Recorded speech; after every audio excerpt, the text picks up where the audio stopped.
ඔයා දන්නවද ඔයාට අවශ්‍ය දැනුම ඔයාගේ ගෙදරම තියෙන ඔයා කවදාවත් කියවල නැති පොතක තියෙන්න පුළුවන් කියලා.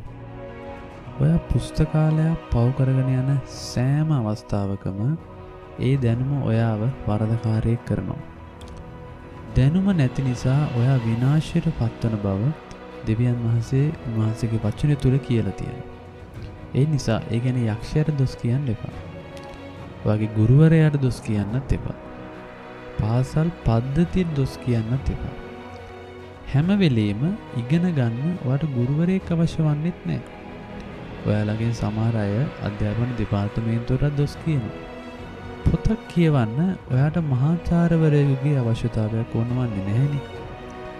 මම ඉගෙනගත්ත විශ්වවිද්‍යාලයේ භූමියට ඇතුල් වෙන පළවෙනි දවස මට කවදාවත් අමතක වෙන්නේ නැහැ.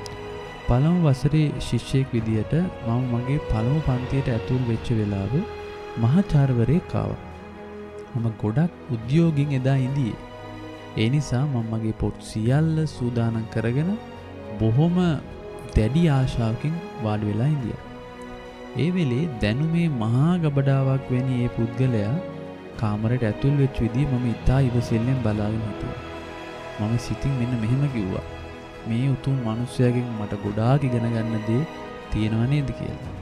එයා විනාඩි 5ක් විතර එතන ඉඳගෙන මෙන්න මෙහෙම කිව්වා. සුබෝදෑසනක් ළමයි. අද ඔයාලා මෙහි ඉන්න එක ගැන මම ගොඩාක් සතුටු වෙනවා. අපේ පාඨමාලාව මේ අධ්‍යයන වාරය පුරාම ක්‍රියාත්මක වෙනවා.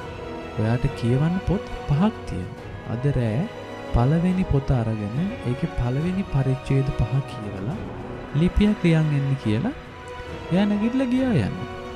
ඊට පස්සේ මම ඇහුවා එතුමාගෙන් කොහෙද යන්නේ කියලා. ඇයි මම මේ පාසලට එන්න ඩොලර් 2000ක් ගෙවලා තියෙනවා. ආපසු එන්න ප්‍රොෆෙසර් කෙල්ල මම කිව්වා. ඒත් එයා ගියා. මට තරහා ගිහලා මම මෙහෙම කිව්වා. පොඩ්ඩක් ඉන්න. මම ගාස්තු විදියට ඩොලර් 2000කුයි නවායතන් වලට කෑම වලට තවත් ඩොලර් 1600ක ගෙව්වා. ඒ විතරක් නෙමෙයි ඩොලර් 100 ගාණක් වියදම් කරලා මේ පොත් ඔක්කොම ගත්තා. ඒත් ඒ මිනිස්සයා පන්තියේ හිටියේ විනාඩි 5. මම පුස්තකාලයට ගිහිල්ලා තේරුම් ගත්තා. ගිහිල්ලා පොතක් කියවන්න කියලා මට කියන්න කෙනෙකුට ඩොලර් 57000කට වඩා මුදලක් වැය කරන්න මට සිදු වුණානි කියලා. දැනුම කියන්නේ නිදහසට තියෙන යතුරයි. හැබැයි දැනුම ලබා ගැනීමේ යතුර හොඳින් පරීක්ෂා කරලා බලන්න ඕනේ. මම කලින් හිතුවේ ඇත්තටම දැනුම කියන්නේ බලය කියලා. ඒත් ඒක නෙමෙයි කියලා පස්සේ මට තේරුණා.